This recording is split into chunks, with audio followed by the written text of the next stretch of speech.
Hari ini kita mau belajar satu topik firman Tuhan yang saya beri judul adalah Nothing is too late. Tidak ada yang disebut dengan terlalu terlambat untuk Tuhan.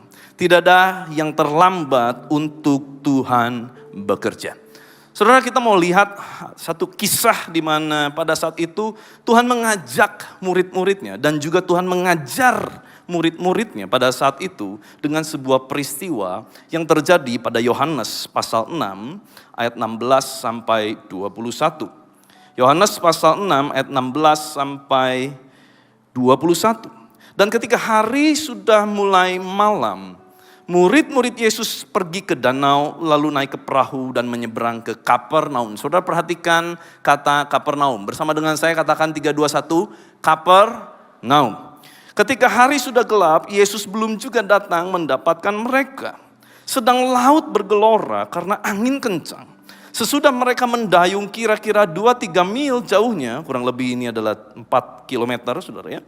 Mereka melihat Yesus berjalan di atas air mendekati perahu itu. Maka ketakutanlah mereka, murid-murid Yesus ketakutan.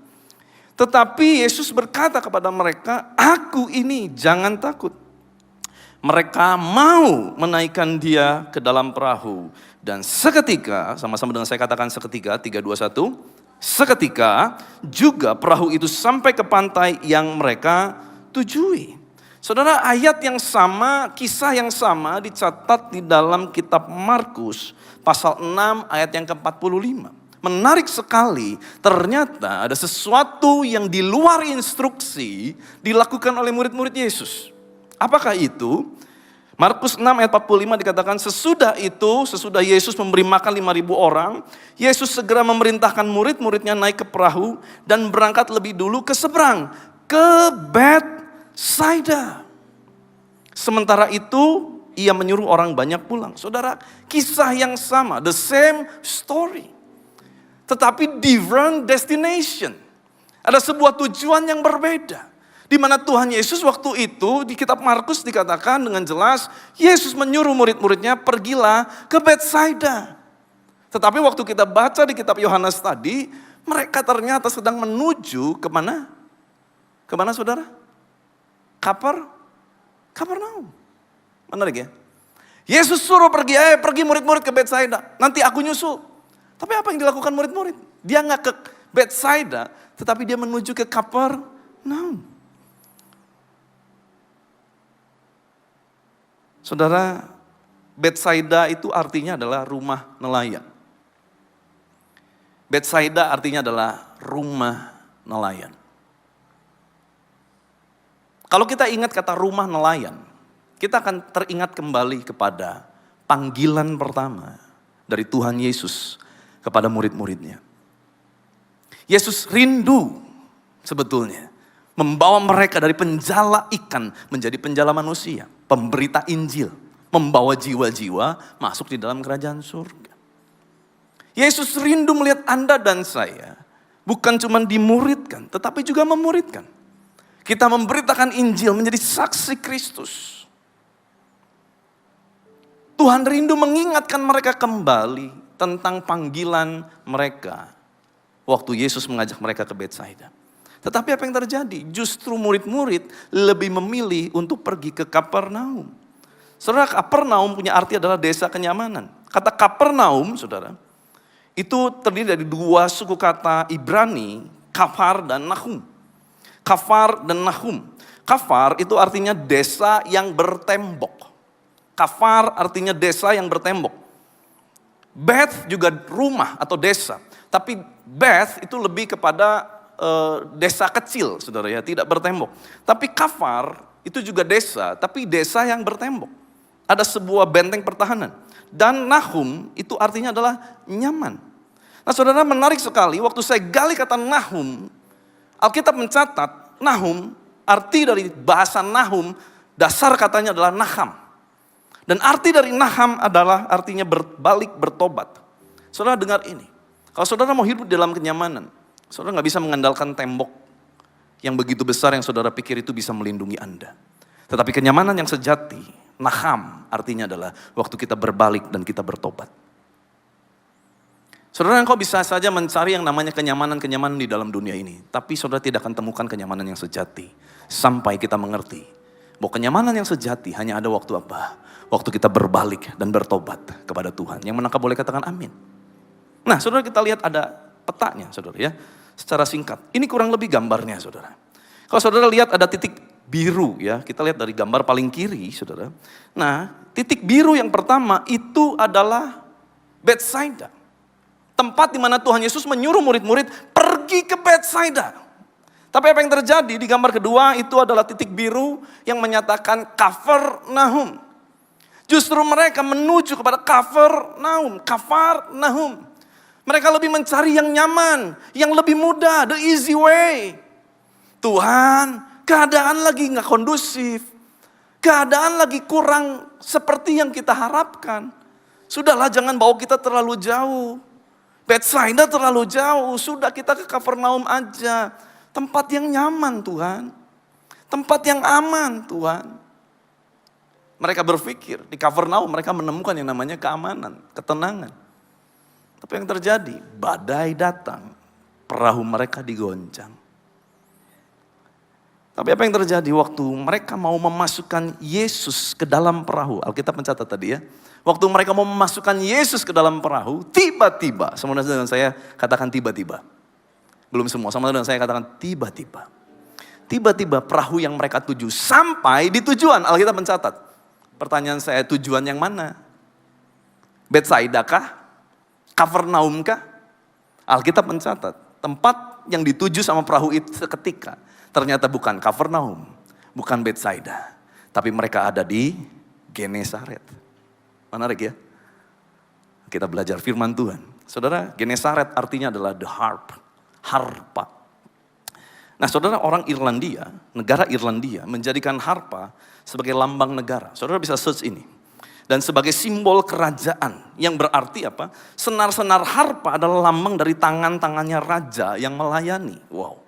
Dalam banget artinya loh saudara. Ternyata waktu mereka disuruh ke Bethsaida, tempat yang rasanya terlalu jauh buat mereka nawar, mereka ke Kafarnaum. Mereka alami angin badai, tapi waktu mereka memasukkan Yesus, ternyata akhirnya Yesus membawa perahu itu kemana? Ke Genesaret. Di mana letak Genesaret? Kita lihat sebelumnya. Itu dia. Gambar paling kanan, yang ketiga. Titik biru, itu Genesaret. Ternyata Tuhan membawa mereka ke titik terdekat. Kenapa? Karena Tuhan tahu waktu Tuhan beri visi yang terlalu jauh, mereka gak sanggup. Mereka belum siap. Sekalipun mereka lihat mujizat. Akhirnya apa yang terjadi? Oke, kamu nawar. Kalau gitu kita mulai aja dari titik nol. Tuhan bawa yang terdekat. Tuhan bawa ke Genesaret. Saudara, saya gak bisa bahas terlalu panjang tentang pewahyuan ini. Tapi saya mau bahas ada sesuatu hal yang lebih dalam lagi bicara mengenai the unpredictable situation. Saudara, waktu mereka ikut Yesus, mereka dengar instruksi. Tuhan bilang pergi ke Bethsaida. Mereka jalan. Mereka masuk ke perahu. Mereka lakukan apa yang jadi instruksi Tuhan Yesus. Harusnya, kalau kita udah dengar suara Tuhan, jalan sesuai tuntunan Tuhan, harusnya lancar apa gak lancar saudara? Saudara berdoa, saudara minta tanda, saudara ikuti tanda Tuhan, saudara ikuti firman Tuhan, harusnya lancar apa gak lancar? Harusnya lancar. Tapi apa yang terjadi? Gak lancar. Ternyata ada unpredictable situation. Mereka baru saja melihat 5.000 orang makan sampai kenyang. Dari 5 roti 2 ikan. Sisa 12 bakul. Ini terjemahan saya saudara. 12 bakul persis seperti 12 murid Yesus. Mungkin itu buat bagian mereka. Seorang bawa 1 bakul saudara. Berkat banyak mereka baru terima. Oh mereka baru mengalami mujizat yang spektakuler. Tetapi waktu mereka jalanin instruksi Tuhan. Tuhan tiba-tiba suruh mereka jalan sendiri. Tuhan gak ada di situ. Apa yang terjadi? The unpredictable situation terjadi. Ada situasi yang tidak dapat diprediksi terjadi. Saudara, kegelapan di laut itu beda sama kegelapan di darat. Kalau di darat kita tahu, kurang lebih udah jam 6, setengah 6, langit gelap. Tapi di laut, jam 12 siang, dari panas terik, waktu badai datang, gelap tiba-tiba datang. Tidak seorang pun bisa memprediksi apa yang terjadi di laut. Saudara mengerti ini? Tuhan sedang mengajar bahwa waktu ikut Tuhan, mungkin akan ada di unpredictable situation. Situasi-situasi yang tidak kita prediksi, kok terjadi? Tuhan, aku lagi giat melayani, kok sakit? Tuhan, aku lagi giat-giatnya ikut Tuhan, kok aku ngalami penderitaan? Tuhan, aku lagi giat-giatnya bersaksi tentang kebaikan Tuhan, kok aku bangkrut? The unpredictable situation can happen in your life. Tapi bukan berarti Tuhan meninggalkan Anda. Amin.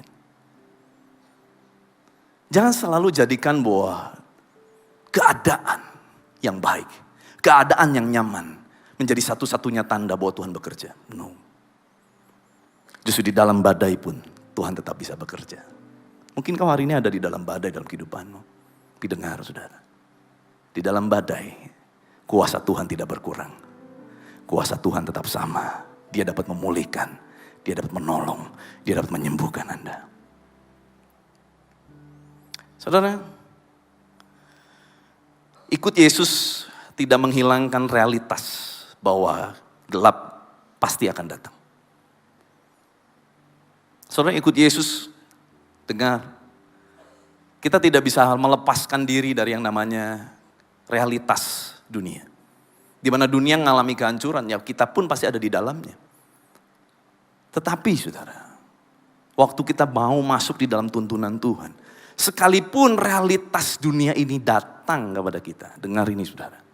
Sekalipun gelap itu datang sebagai realitas yang terjadi, selalu akan ada jalan keluar bersama dengan Tuhan. Ini bedanya, ini bedanya. Waktu COVID-19 melanda dunia, kita juga anak Tuhan ikut kelanda. Kita mengalaminya. Ada realitas yang kita gak bisa hindari. Tapi saudara, penyertaan Tuhan nyata. Sampai hari ini kita boleh ada. Karena Tuhan masih bekerja. Amin. Amin. Saudara, ada yang luar biasa di sini. Yohanes pasal 6 ayat 19. Sesudah mereka mendayung kira-kira 2-3 mil, 4,8 kilometer kurang lebih saudara ya. Kalau dari sini 4,8 kilo itu kurang lebih saudara ya. Ada di UPI saudara. Saudara tahu UPI? Universitas Pendidikan Indonesia. Nah kurang lebih 4,8 kilo itu segitu saudara ya, jauhnya. Saya kalau bersepeda biasa ke Lembang, nah itu 4,8 kilo tuh di situ. Pokoknya dari depan Hasan Sadikin sampai Grand Hotel Lembang itu kurang lebih 11, sekian kilo, 12 kilo lah kurang lebih saudara ya. Nah 5 kilo itu kurang lebih ada di UPI saudara. Saudara, lebar dan panjang dari Danau Genesaret, Danau Galilea, panjangnya 21 km, lebarnya 13 km. Kalau kita ambil dari lebarnya aja 13 km, berarti waktu mereka mendayung kurang lebih 4,8 km, mereka tuh ada di tengah-tengah. Hampir ada di tengah-tengah.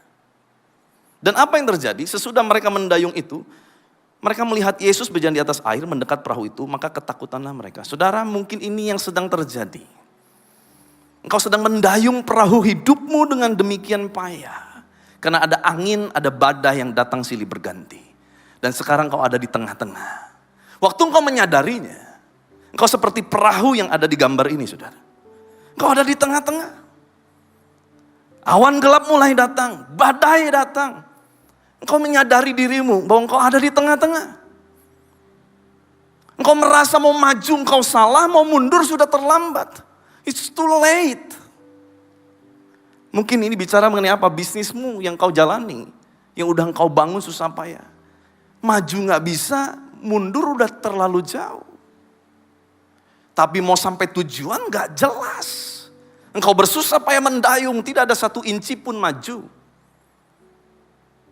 Engkau terlilit hutang, pinjol, demi menutupi hal-hal yang mungkin menjadi kesalahanmu. Kau lakukan utang untuk bisa menutupi sesuatu. Mungkin bukan untuk gaya hidup, Tetapi untuk memang tidak ada lagi jalan. Sepertinya kau sudah ada di tengah, engkau nggak bisa maju, membayar tidak bisa, mundur pun tidak mampu. Sudah no turning back. Sudah nggak bisa di reset. Pinjaman sudah kandung masuk. Bunga sudah berjalan. Harus bayar utang nggak punya uang. Aku harus gimana Tuhan?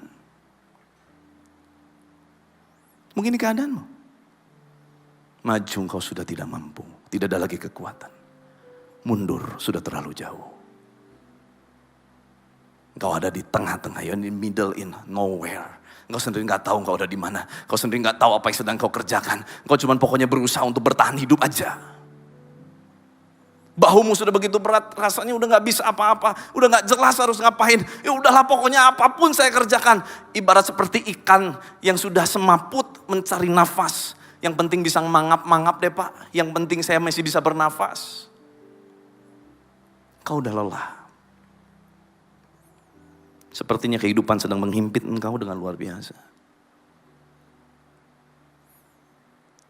Saudara, ada sebuah ilustrasi. Ada seekor rusa betina. Mengandung besar, harus segera melahirkan. Tetapi waktu dia mengandung besar mau melahirkan, dia masuk ke hutan. Tanpa dia sadar, waktu dia mulai masuk ke dalam hutan, petir mulai menyambar. Awan gelap mulai datang. Dia mulai ketakutan. Dia mencari tempat bersembunyi, petir terus melanda. Sampai membakar hutan. Dia terjepit. Waktu dia mau berlari ke kanan, dia melihat seorang pemburu yang sudah siap dengan senapannya. Dia mau berlari ke depan, sudah dihadang oleh api yang menghanguskan. Dia lihat ke kiri, seekor singa lapar, siap menerkam. Dia terjepit. Dengan keadaan dia sakit bersalin, dia harus melahirkan anak. Sehingga apa yang dia bisa lakukan? Dia tidak bisa melakukan apa-apa. Dia hanya bisa berserah di tengah-tengah itu. Dalam keadaan dia berserah, dia tetap bertahan. Dia fokus dengan apa yang dia harus kerjakan. Apa? Melahirkan anak. Dan apa yang terjadi? Waktu dalam keadaan semakin terjepit. Semakin rasanya terlambat. Tidak ada pertolongan. Pemburu makin siap untuk menembak. Tapi tiba-tiba saudara, hujan turun. Waktu hujan turun, api yang begitu besar mulai padam oleh air hujan.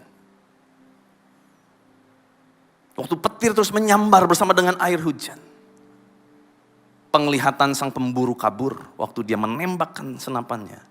Yang ditembak adalah singa yang lapar. Singa mati di tangan pemburu.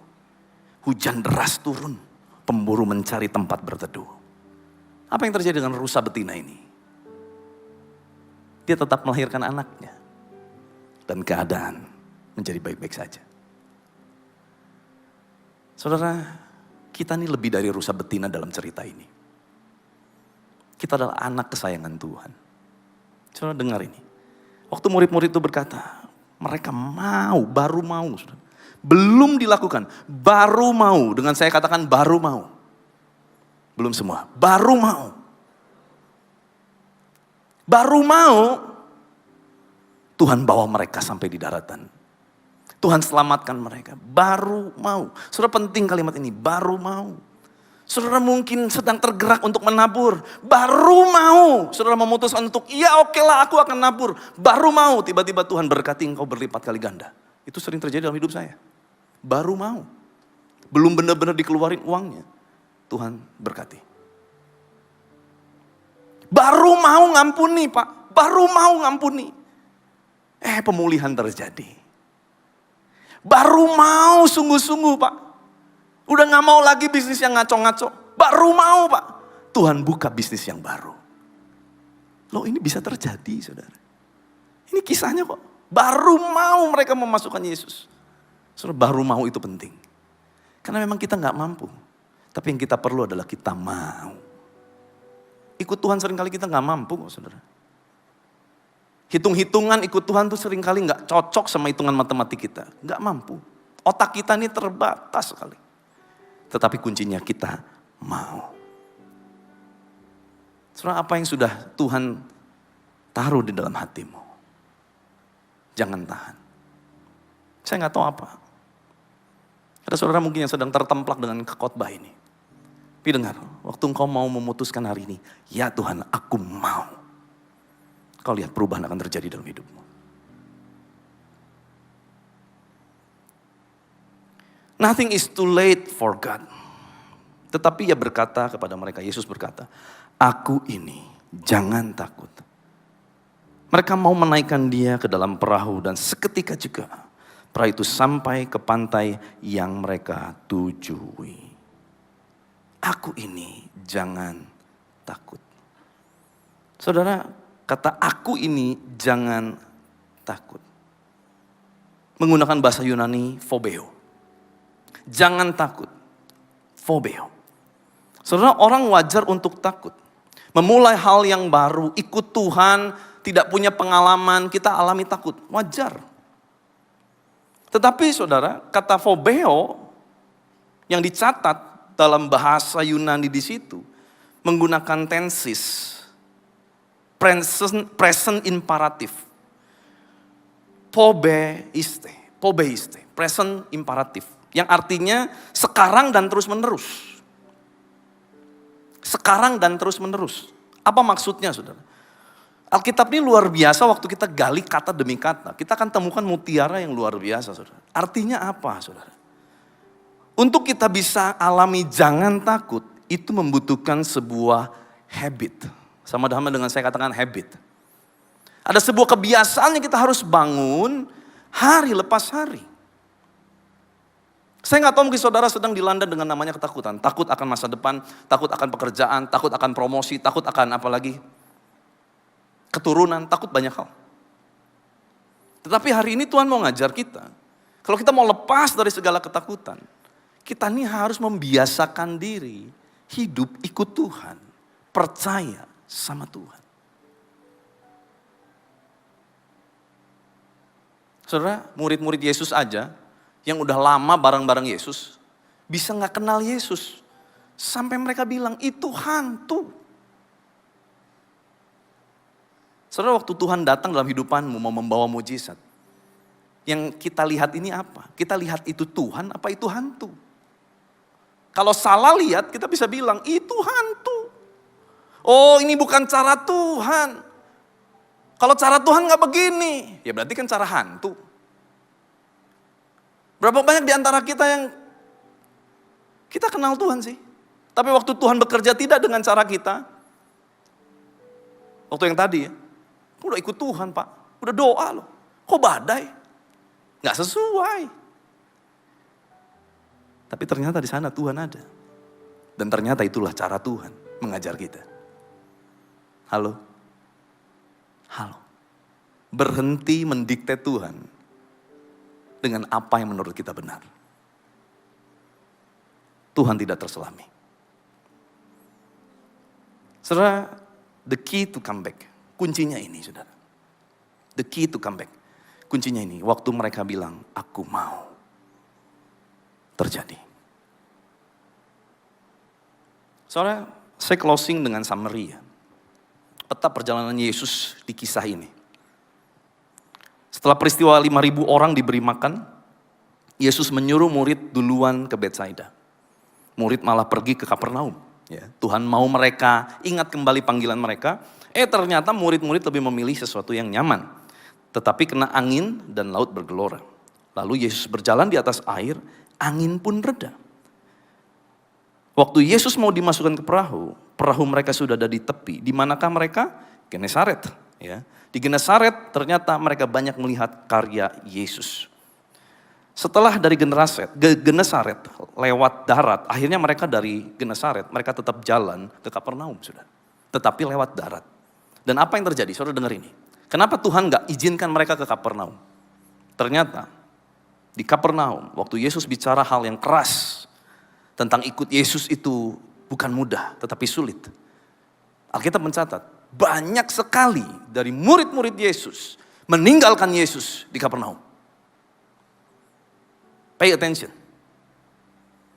Sering kali justru waktu engkau nyaman, engkau memperoleh apa yang engkau mau, engkau merasa aman di luar Tuhan. Disitulah kita sedang meninggalkan Tuhan.